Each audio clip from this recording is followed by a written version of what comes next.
So Rebecca Friedrich is a teacher in Southern California, and she disagreed with a position that California Teachers Association, their state council, which is a democratically elected body.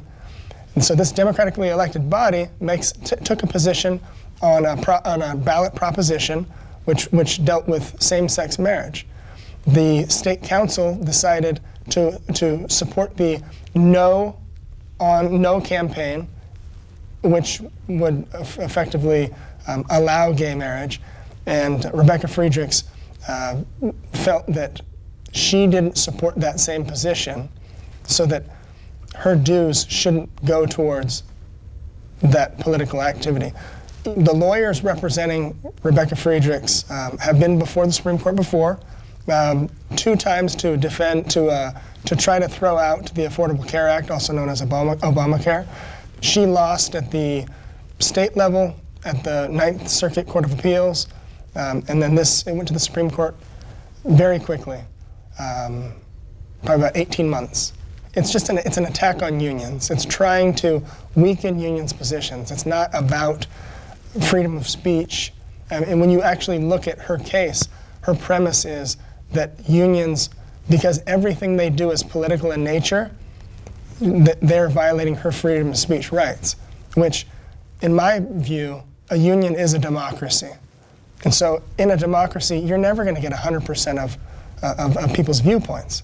And then the other part of the argument that she's making to the Supreme Court is that the opt-out clause violates her First Amendment right as well. So she wants to change it from opt-out to opt-in, which would just create on a local level and a state level, it's just going to create a paperwork mess for us.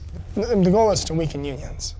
It's to weaken unions' political clout, to weaken unions by making their systems more difficult to navigate. This essentially would create a free rider class within our ranks, where we would have members that they're not obligated to pay union dues, but we would still have a duty of fair representation of them. This is going to have an effect on there's 22 other states. So the 22 other states, if they rule, because it's the Supreme Court, if they rule that our collecting of agency fee is unconstitutional, it's not going to be California, it's going to be all of us. This has been going on for years, to demonize unions, to say that the unions are the problem, this is their fault. So it's that old saying, first they came for this group of people, but I wasn't part of that group. Well, right now they're coming for public employees.